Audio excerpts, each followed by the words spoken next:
Okay, good morning everyone. Sorry for the minor delay, but welcome to the Herzliya Cultural Group for another lecture in our autumn series. Please make sure that you stay muted during the lecture, and at the end there will be time for questions. And if you'd like to pose a question, please put it in the chat box, which is at the bottom center of your screens, and I will ask our speaker.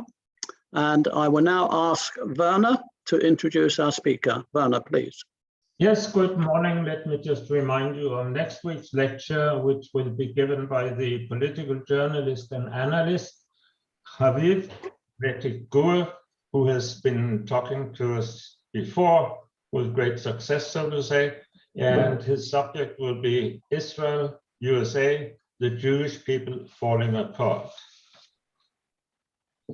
Welcome to today's speaker, Ruth Wasserman Lande, member of Knesset. Normally we do an introduction of today's lecture, and when I went through her CV to find out what to say, it was much too long and I didn't know what to do.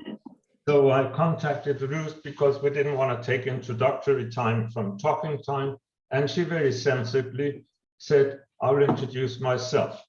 So that's what we're doing. Thank you, Ruth, for being with us today. And I leave it to you now to do my introduction by yourself and go on with the lecture. Thank you very much. Thank you very much to all of you.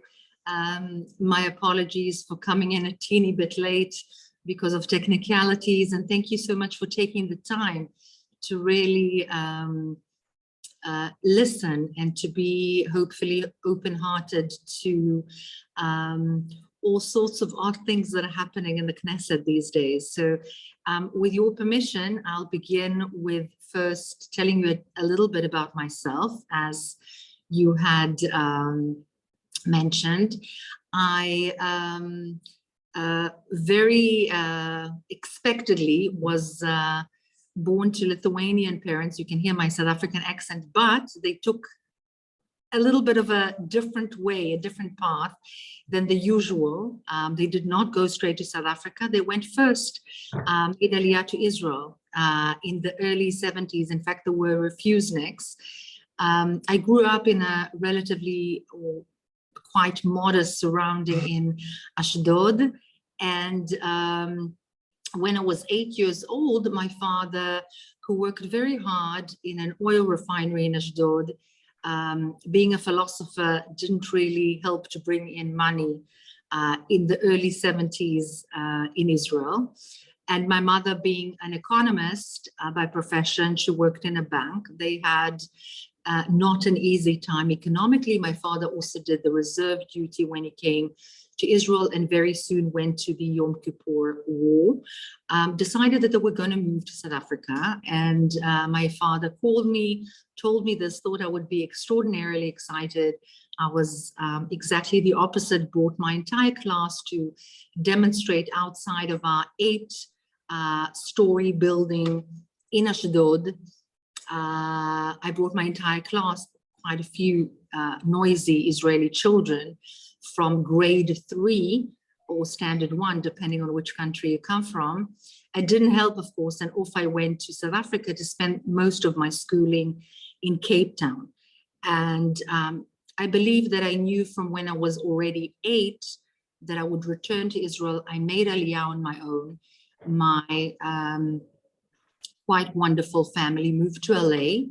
My sister, her husband, their kids, my parents, my brother and his wife, and their child all live in Los Angeles. And off I went to begin my journey as an Ola Chadasha at the age of 17 in Israel. I began by first comforting my father with the fact that I would learn 1 or 2 things in university prior to recruiting myself into the IDF, and that's what I did. I studied a first degree at Bar Ilan University, International Relations and Communications, making my Hebrew a little bit more acceptable after not having been here for quite a few years. And then I went into the army. In fact, I was a political analyst in the intelligence. I left as a captain after 3 years, and went off to do two things: being accepted into the cadet course in the Ministry of Foreign Affairs and in Jerusalem, of course, and doing a second degree in the Hebrew University of Jerusalem in international relations. After I had finished those two things, I decided that despite my Lithuanian roots and being, you know, I'm not sure exactly how many generations after, but quite a few generations after the Gaon of Vilna, I simply had to go and serve my country in Cairo. And my father didn't take very kindly to that. He took it, in fact, very hard. And it was quite a challenging thing for a Jewish father to deal with. And then I ended up being the epitome of all evil, a Jewish Israeli representative of the Ministry of Foreign Affairs of the Zionist entity in Cairo for 3 years. It was before I was married, before I had kids, and I somehow survived that fascinating and quite empowering journey, about which we could easily talk if you wish, either on a completely separate platform or in one or two questions here. And then I went off within the framework of the Wexner Foundation to study another master's degree at Harvard, formulated a kind of an Israel caucus representing the various aspects of Israeli society at Harvard, and then coming back working as an advisor for late President Shimon Peres. And after that, I decided that I had to try and do a PhD at Oxford, got married to my wonderful husband, Aviv, went off to Oxford, found out that at Oxford they hated us far more than they did in Cairo. Wasn't an easy thing to stomach, came back to Israel and worked for almost a decade as the Deputy Director General of the Federation of All Local Governments in Israel. I really had a kind of a second education about what this country is all about, because to see it from the macro level and then to see it sort of to update my knowledge about the level of the local governments was extremely important in my eyes. And I spent quite a lot of time creating sustainable sources of income for Arab villages and other towns and cities in the periphery of Israel, and also, of course, dealing with the international arena within my formal capacity at the Federation. And one day, Benny Gantz called me after having met me once. We sat for about 2 hours and offered for me to be on his list. And that was my all-time dream, to serve Israel in a political capacity. Quite irrationally, I threw everything away, my comfortable and significant position at the Federation, and went into politics. I had absolutely, and I mean what I say, no idea what politics was. I had no idea what a campaign meant. We had, God knows, quite a few elections since then. I certainly did learn what a campaign meant, and finally found myself approximately 9 months ago going in for almost 3 months to be an MK. Then we had another election, and currently I'm 6 months in the Knesset as a member of Knesset belonging to the Blue and White Party. One of the things that I put a huge emphasis on in my work in the parliament is mitigating the violence and crime in the Arab street that, of course, influences the entire society. I've been doing this for several years already, not only from my work from within the Knesset, but I put a lot of effort into that. I'm also working a lot to legislate laws that have to do with strengthening and I would say making stricter the supervision, the oversight of law enforcement bodies over what can be done and cannot be done, because this is something somewhat of a weakness within the society. Of course, violence doesn't stay in a certain area, it doesn't respect geography, ethnic origin, religion, or anything else. It just spreads. And if it's not dealt with, it spreads to the very, very inside of a society. And we unfortunately saw this as part and parcel, not the only reason, but part and parcel of what had happened in May this year, which I think was the only time I was truly scared for Israel since I had made Aliyah over 20 years ago. I'm also the co-chair of the Pro-Abraham Accords caucus, first of its kind, anywhere, but of course in the Israeli Knesset, working with my counterpart, member of the opposition, Ophir Akunis, who belongs to the Likud. I think it's very important that we actually emphasize the fact that peace or the attempt to make regional peace surpasses politics. This is not a partisan issue of coalition or opposition, but rather something that is vested interest of Israel as a whole. Furthermore, I deal with strengthening the mixed cities in Israel.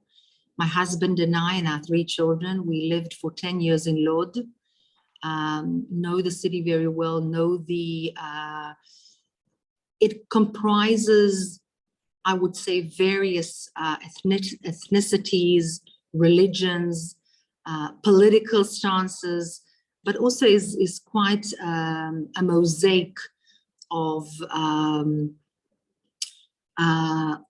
cultures, which basically portrays the multi-faceted,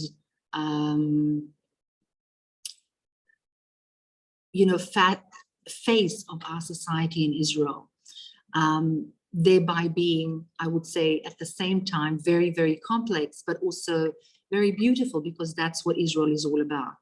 However, what happened in May is, I think, extremely worrying and needs to be dealt with in the highest level and also on the lowest level, on the ground level. And this is something that I feel is not dealt with enough, not throughout the years and not currently. And I'm working very hard to make a difference in that stance, in that issue. Finally, I feel that the current coalition is a fragile one, a miraculous one, in the sense that it's almost an impossibility, nonetheless existing, impacting society significantly, and proving that despite all differences, and God knows there are huge differences between the different parties, it actually can work despite all the very pessimistic thoughts that we all had when this coalition was formed. Of course, I have difficulty with certain parts of it, but in general, I think that it is a very, very good, fruitful, efficient, and important step that this country took in order to move forward several very important things. The most prominent thereof is, of course, the budget, the national budget, which could not be legislated for almost 3 years. And thereby it sort of froze a lot of the things that needed to be moved forward in the country. Now, I can talk and talk, but I think that it would be very wise if I'd allow more interactive kind of questions, comments, and of course, if you wish me to elaborate on any of the issues which I had mentioned, Egypt, the geostrategy of the region, issues pertaining to crime and violence, the Abraham Accords and what we are doing in that regard and so on, I'd be more than happy. So please feel free to. The more undiplomatic the question, the better. Thank you for that. We have got one question pertaining to Cairo. Were you in any way affected by the siege in the Cairo embassy? Okay, so it was several years after I had left. I was there from 2003 to 2006. That was Mubarak's time. It was and remains a police state. The siege was during the time in between when Morsi, the representative of the Muslim Brothers, was in power for 11 months, and I was not there. I think that by and large, it was an embarrassment for the Egyptian authorities that something like that could happen, because they always took pride in the fact that Egypt was safe, and it's a matter of their own, let's say, sovereignty in their own place to have something like that happen. But also it was an indication for us and the world that with all optimism and all open-mindedness, the Muslim Brothers holding the reins in a country like Egypt with 100 million people and with huge geostrategic repercussions is not entirely a wise decision to simply allow, because of democracy, which was something that was spoken about in the American Congress at length. And, you know, the Muslim Brotherhood leadership was even invited by the Barack Obama administration to the United States.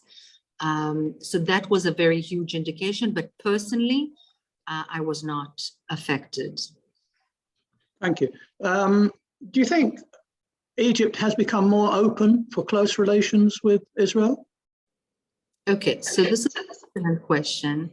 In fact, the lack of normalization between Israel and Egypt is a huge issue. When I was there, I'm not sure how many of you visited Egypt, but there is the Panorama Museum, which is a round museum, a circle, to which very many school children are brought, speaking about the story of the Yom Kippur War, or what they call Sit October, the 6th of October war. And children would go in, hear the entire story of how Egypt victoriously had their upper hand against the Israeli enemy, and yet the word peace was not mentioned even once, which was something I found very disturbing at the time. I was told that now the word peace is mentioned at the end of that show. So this is something optimistic, although it sounds very banal.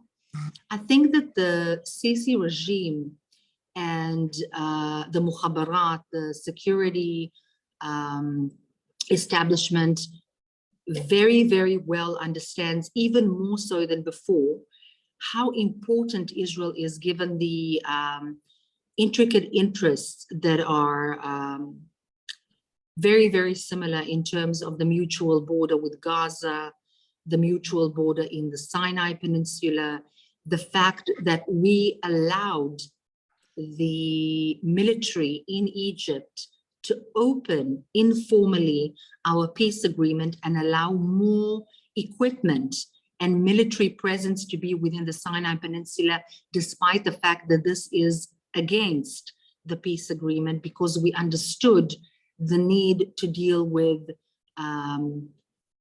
terrorist activity and cells within the Sinai Peninsula. Of course, no words can well describe the intellectual antagonism by the, let's say, syndicates, the professional syndicates and so on. That continues in Egypt. But in terms of intelligence and intelligence cooperation, very, very, very warm relations. They have become stronger. Warm is not the right word. I would say very, very strong, close, important. relations, it does not trickle to the level of the street. So the Egyptian street is still has a frame of mind of antagonism of a nation which deals badly with Palestinians with no other context, and to be open to Israel, yes, there is more openness on the top level, yes, but that's only on the top level. Thank you. I wonder if you could give us an insight into your NGO, the Hag Shama, dealing with the Bedouins. Okay, so I'm no longer in this NGO. It's not allowed for me to be in an NGO since I'm a member of Knesset, but I can tell you what I did do. A bit crazy, but I believed in it and stood behind it very strongly. I'm a Wexner graduate, a fellow from the Harvard Kennedy School of Government. And the reason why I say that is that I have many other Wexner graduates in the same network. We meet once a year, and the vast majority of them are wonderful, well-placed people in the Israeli public sphere. I gathered these people, some of whom are CEOs of hospitals, some of them are advisors to different politicians, some of them very high-ranking people in the different ministries, Ministry of Justice and so on, in order to contribute to making a model for emulation out of one Bedouin town in the north of the country, for a number of reasons. First of all, the population of this particular village, as others in the Bedouin population in the north of the country, serve in the IDF. They serve in the IDF, they serve in other law enforcement bodies and security apparatuses in the country. And I believe that it's important to show and indicate to the rest of the society that if you do contribute to society, society pays you back. Secondly, I think that there is not one out of the 94 local governments which are Arab in the country, one model for emulation in terms of education, culture, sustainable sources of income, diversification of employment opportunities, and so on. And even though there are some cities and towns that are excellent in a certain aspect of what I had said, but not in a comprehensive way. And I think it is important to raise the trust of the Arab street in the fact that this can happen, and thereby contribute to their having more trust in the macro level, in the central government, and in mainstream Israeli society. Very, very important for them to be part and parcel of Israeli society because they are going absolutely nowhere. So we spend voluntarily, completely voluntarily, but completely in terms of not even getting money back for gas or petrol, depending on which country you come from. And we came from all over the country. And together with the local leadership of that particular village, raised money via calls for proposals in ministries for building a heritage museum for Northern Bedouins, which doesn't exist, sustainable sources of income such as a boutique hotel, first of its kind, high-level Bedouin style at the foot of Mount Tabor, which is a very, very popular site for Christians, particularly because at the top of that mountain, apparently the transfiguration of Jesus Christ took place. And there is a very beautiful Orthodox, Greek Orthodox church, and also a very beautiful Catholic church there. And many pilgrims come, but have nothing to contribute to the village below, via which you must pass in order to get to the mountain, and so on and so forth. Education-wise, We brought DARCA in order to have quite a transformation in education.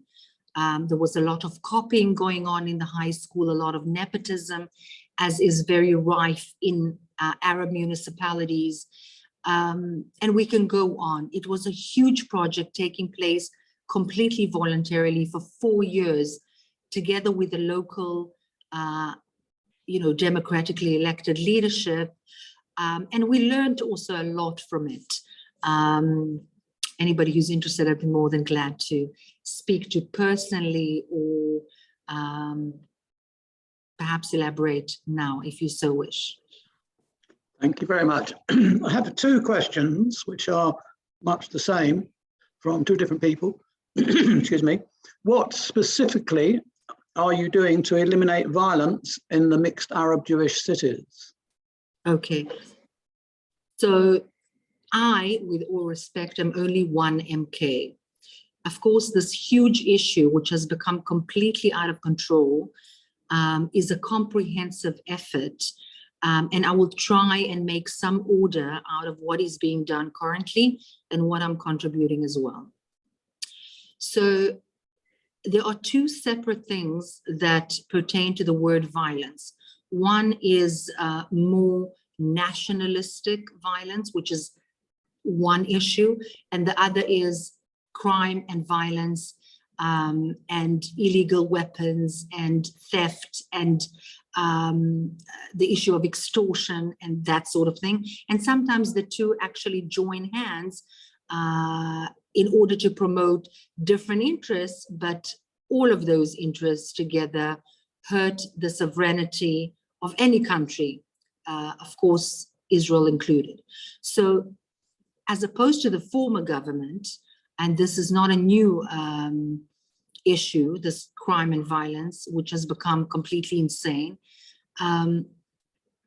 this government has declared a war on crime and violence in the Arab sector. And I stress that because this is particularly pertaining to the crime and violence in the Arab sector, rather than the nationalistic violence, which again is very, very important, dealt with, but in a different way because it has different aspects.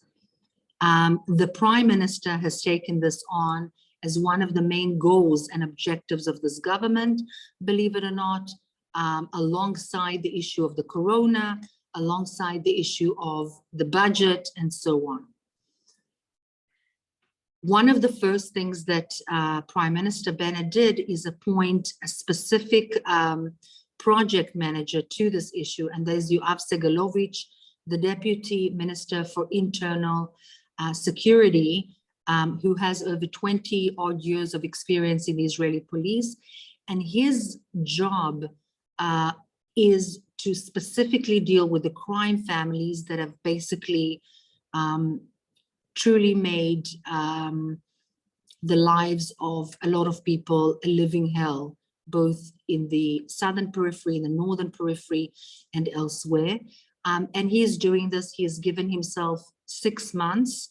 I think he has 2 months left. One family has already left the country. Of course, he's not doing it on his own. He's doing this with several teams from different ministries, and they are extremely serious about what they do. The second thing is that the Ministry of Internal Security, led by Omer Bar-Lev, has taken up the issue to a significant degree in terms of legislation, in terms of dealing with issues pertaining to crime and violence, and the Ministry of Justice in terms of the legislative cushioning and framework that this needs. Now, laws take time to legislate, and time is of the essence. So just recently, the Knesset authorized, for example, searching houses in which there is intelligence by the police and other bodies that there are issues pertaining to crime and violence without a search warrant, which takes time, and the judicial arm needs to authorize, and there's bureaucracy dealing with it. And that has been recently, very recently passed and legislated in the Knesset. Furthermore, we've taken upon ourselves to also legislate minimum sentences for people carrying, holding, or using illegal weapons. And this is a huge issue. There are hundreds of thousands of pieces of illegal weapons running around the country. There's been a lot of theft from military bases. They've been much more significantly and strictly taken care of by the Chief of Staff and the Minister of Defense in the recent months. But also there's a lot of illegal weapons coming in from the West Bank and from the Jordan-Israel border. These two lacunas are also being taken care of by specific teams, Mishmar al-Gvul and other bodies that are trying to close those holes in the balloon.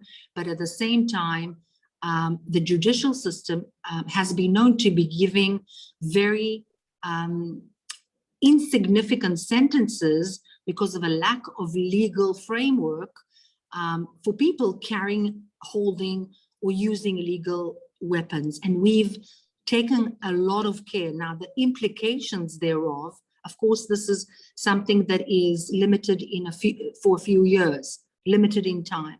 And why? Because a democratic judicial system, or a democratic system in general, speaks about the separation of powers of the legislative, executive, and judicial.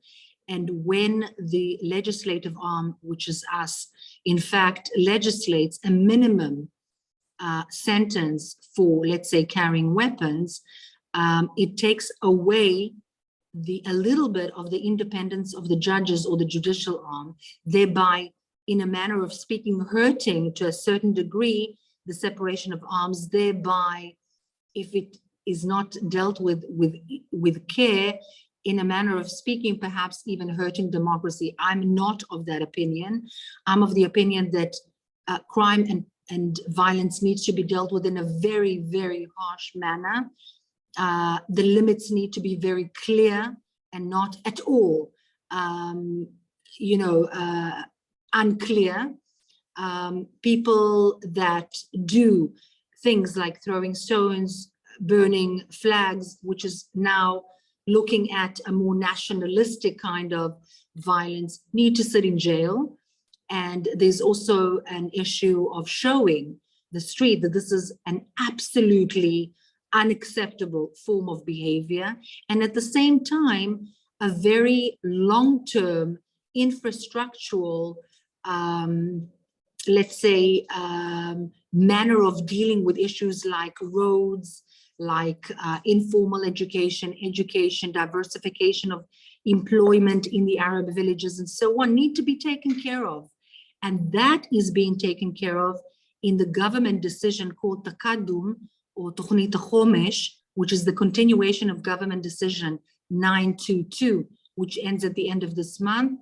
At the beginning of next month, a new government decision, some people call it 923, other people call it Takadum, other people call it Tochnit Chomesh, is actually 30 billion shekels distributed in various ways and via the government ministries through calls of proposals to different aspects of Arab society in order to try and bridge the gaps in the socioeconomic manner.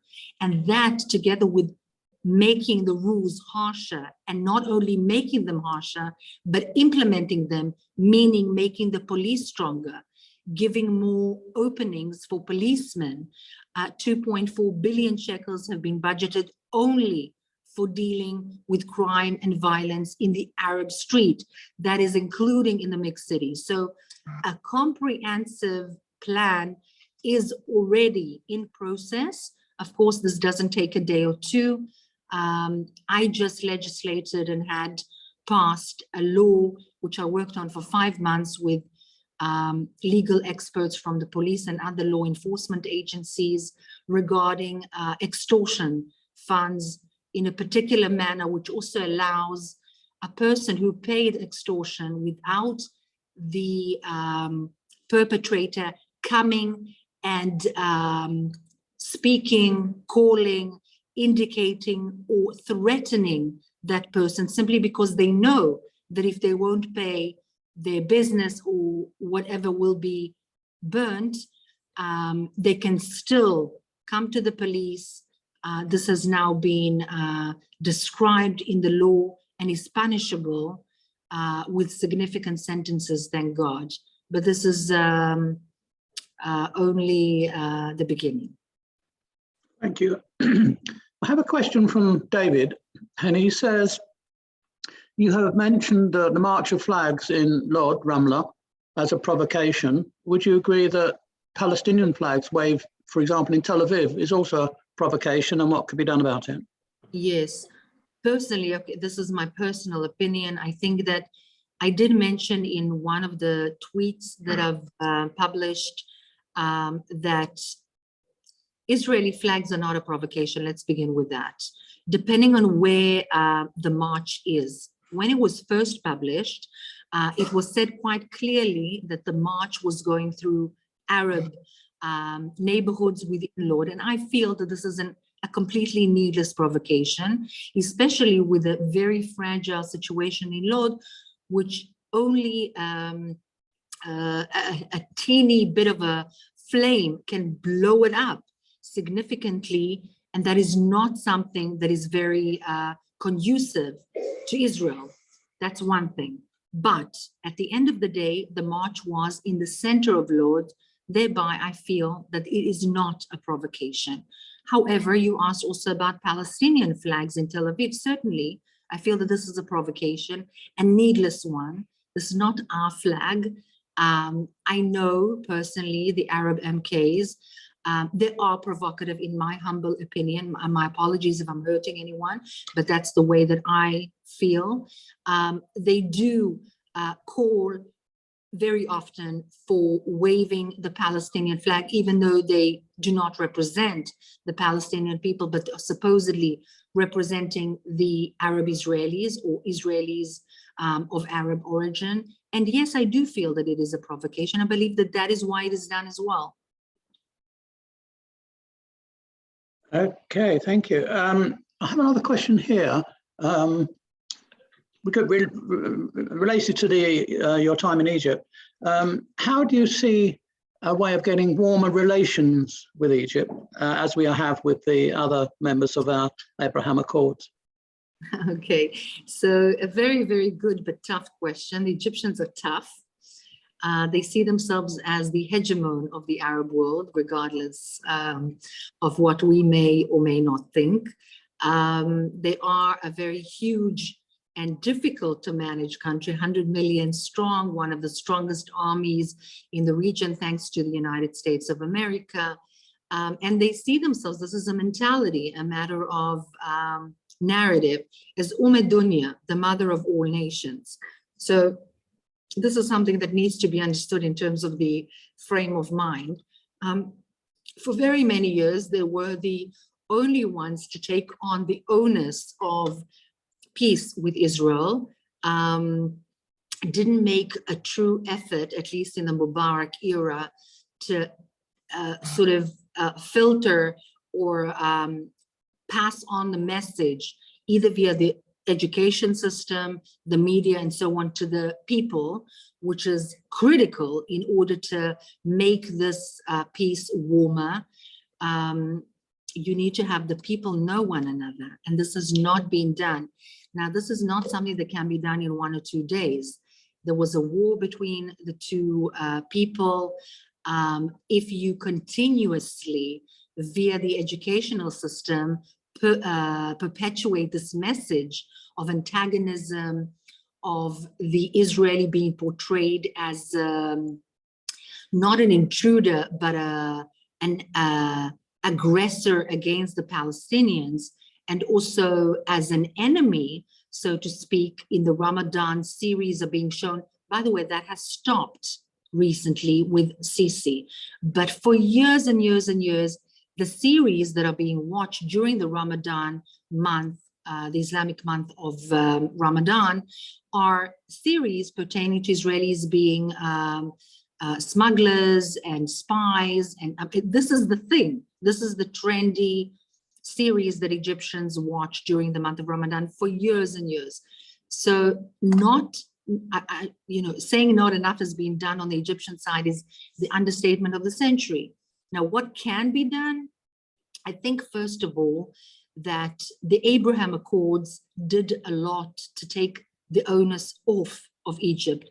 Jordan is not a good example because Jordan is, first of all, the normalization between Jordanians and Israelis is not wonderful, but it's better than that with the Egyptians, believe it or not, despite the fact that 80% of the population there is Palestinian in Jordan. Nonetheless, it's a small country. The Egyptians don't take that as a model for emulation, as an example of anything. And therefore, the peace with Jordan in '94 didn't take the onus truly off of Egypt in the sense of normalizing relations or being the only Arab country to make peace with Israel. The Abraham Accords changed that.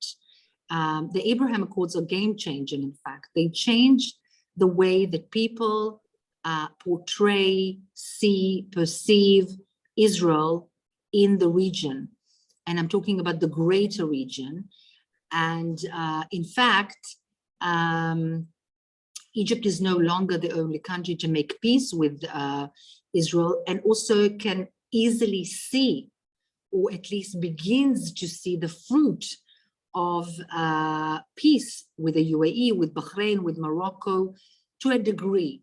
What do I mean? I don't mean the F-35s, because Egypt is getting a lot of funding from the American Congress and so on in terms of its security establishment for years since the peace agreement as a payback for the peace. But the tourism, as you know, part and parcel of the Egyptian economy is based in a significant way on tourism. And there is no tourism, or the tourism has been hurt very, very badly because of Corona, because of terrorism, that ISIS, even though it's small in Egypt, has contributed to, and so on. And they see that there are hundreds of thousands of Israelis flocking to the UAE, and they also want some of that. It's not going to take a day or two. It's mentality, and mentality needs to be changed by education. By the way, Egypt is more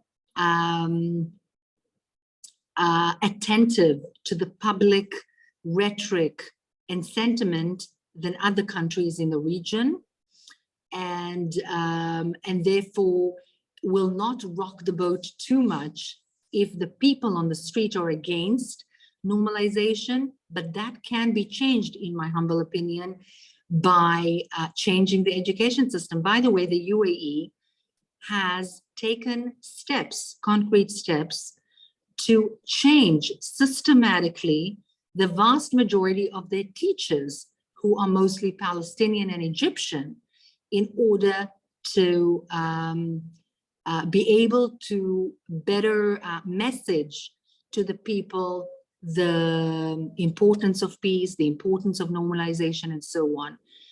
But of course, this takes time. Okay, thank you. How can we, in an associated idea there, how can we make the relationship between Arab and Jewish Israelis better? Oh, I've been spending many years of my life trying to figure that one out. Look, first of all, we need to understand, I speak from my own personal privilege, which is a very Zionistic one. I love this country. I made Aliyah. I believe in this country as the homeland for the Jewish peoplehood throughout the world, not only in Israel. And I feel that it's not just another country. And therefore, we have a responsibility to make it safe, to make it viable, to make it prosperous, and so on. Whether some of us like it or don't, I feel it's a bit irrelevant, because 22% of the population is Arab or non-Jewish. And this population needs to be part and parcel of society as much as possible. Now, there are the pessimists who say this is impossible. I respect that. I disagree with that, not because I'm naive. After 3 odd years alone in Egypt, it's difficult to remain naive, and even if you want to. being me, a Jewish-Israeli diplomat, but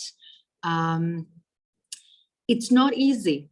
It's not easy, and a lot needs to be done in order to make this happen. First of all, I remind you that the educational system in Israel, I believe originally because of respect for pluralism and respect for different cultural diversities and so on, there are 4 very separate, parallel paths of education in this country.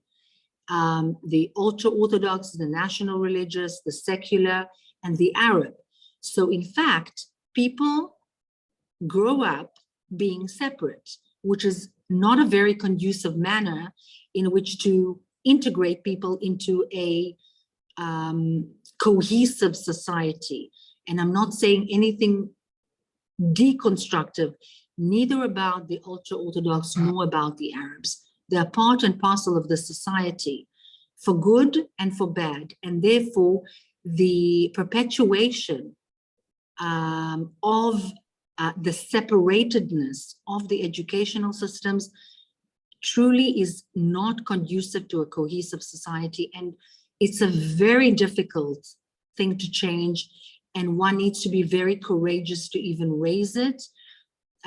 Simply because the ultra-Orthodox will be very angry, the national religious will be very angry, and the Arabs will be very angry. And yet I believe that everybody needs to study a core educational syllabus together, or at least a similar syllabus until 1 or 2, English, mathematics, and so on, the basics. And of course, language skills, everybody in Hebrew, so that when they enter the economy at the age of 18 or 21, depending on whether they serve or do not serve in the IDF, they actually can contribute to society and have a true diversification of employment opportunities, because the vast majority of Arab youth currently speak very, very bad Hebrew. And therefore, when they come to search for work, even though this is a national objective to integrate Arab youth, both men and women, it was from the age of 25, I fought for it to be from the age of 18, into the economy and for them to have employment. This is not the case in many instances. And this, by the way, also serves the issue of the crime, because 18-year-olds are hot-headed. If they have nothing to do, it's not a very good path to follow unless they go into the world of academia, which 30% of them don't, according to the statistics. And then they enter into the world of crime. But I think that a lot can be achieved if we have a system that teaches main values of the society, which is not an easy task to achieve, granted, but until 1 or 2, and then Arabs can study Arabic and Islam if they wish, of course, supervised, and ultra-Orthodox can study Mishnah and Gemara and perhaps the national religious as well, and so on until the afternoon. Very, very revolutionary thought, not very popular to say the least, but this is something that I think is crucial. Furthermore, I think that a lot more effort should be made on educating society for cohesiveness and for working together to achieve similar goals. It's a very, very difficult goal to achieve. But one example is to have more frameworks of working together, for example, in hospitals, in clinics, job opportunities within the government that are not problematic, to have more ethnicities join in and work together and understand the complexities which the government and the establishment are dealing with. And of course, Sharut Ezrachi, which is civil service, needs to be something that everybody does and contributes to society, in my opinion, everybody within the framework of their own difficulties and cultural limitations. For example, Orthodox separately men and women, and so on and so forth. And if not a military service, then at least a civil service, which in my humble opinion should be compulsory for everybody. Thank you.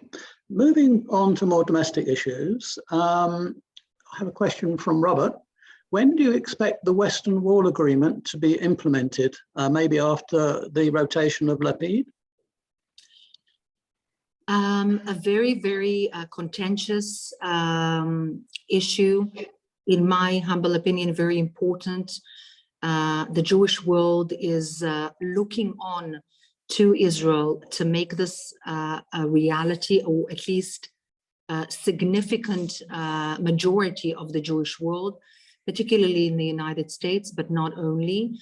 It may happen before Lapid. In fact, what Matan Kahana is doing is nothing less than revolutionary in other aspects pertaining to things that have never been touched in this country, like breaking the monopoly over the kosher, the kashrut, and opening it to competition, something that was extremely contentious in the media and amidst the ultra-Orthodox, but particularly now, with the ultra-Orthodox not being within the coalition, not that I'm against, but this makes it easier to pass significant reforms regarding Jewish affairs. And I do believe that there is a movement towards the Kotel issue, and it may even happen before Lapid is at the helm. Thank you. Another domestic issue regarding affordable housing. How do you see the government implementing some form of regulation or whatever to be able to new buyers, first-time buyers, to get on the market? Very, very difficult. It has been attempted by a number of people. I think the most well-known is the former leader of a party which no longer exists, and I think that says quite a bit regarding the success of the issue, the leader of Kulanu.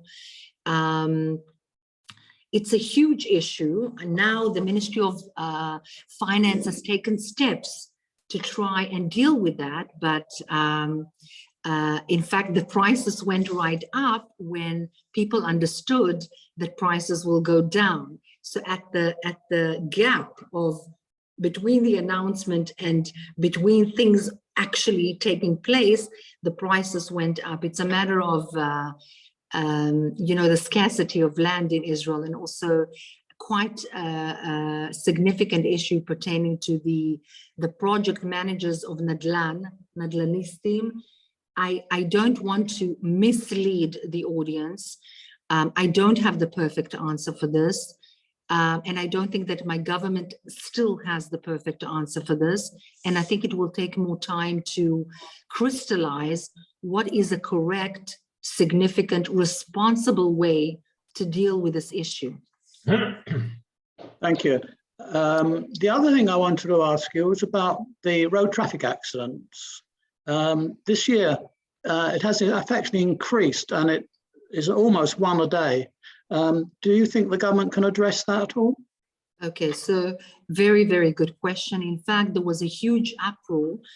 Most of it actually came also from my party. Michael Biton, the head of the Economic Affairs Committee in the Knesset, raised this issue because he demanded from the Minister of Transportation to increase budget for dealing with road accidents and the terrible, terrible losses that we are seeing on the roads. It also pertains to violence and a need to educate against violence, against aggression, and so on the deeper level. But it needs to be dealt with in an emergency fashion because of the craziness of this phenomenon. And I believe that the budget will be raised again because the former government lowered it to a very, very, in a very significant manner. It needs to be dealt with. It hasn't yet been budgeted specifically. It is within the framework of the portfolio of the Minister of Transportation, Merav, oh my goodness, I'm blacking out as to, but you all know the Minister of Transportation, Merav, not Cohen, the other one. And I believe that this is something that will happen soon because there's a big uproar about that. Thank you. Now, finally, I have a question about your time in Oxford. How long were you there, and did you actually get your doctorate? I did not. I was there for 1 year. At the year, I finished all my dues, in other words, all the tests and the exams and everything that I needed to do to continue with my PhD with actual research. And I went back to Israel to continue with, the topic of which was the lack of normalization between Israel and Egypt, and how truly the issue pertaining to the Palestinians and the end of the conflict is the real reason, or are there different reasons for that? And had my first daughter, second and third, began to delve into my career, and it's still dormant.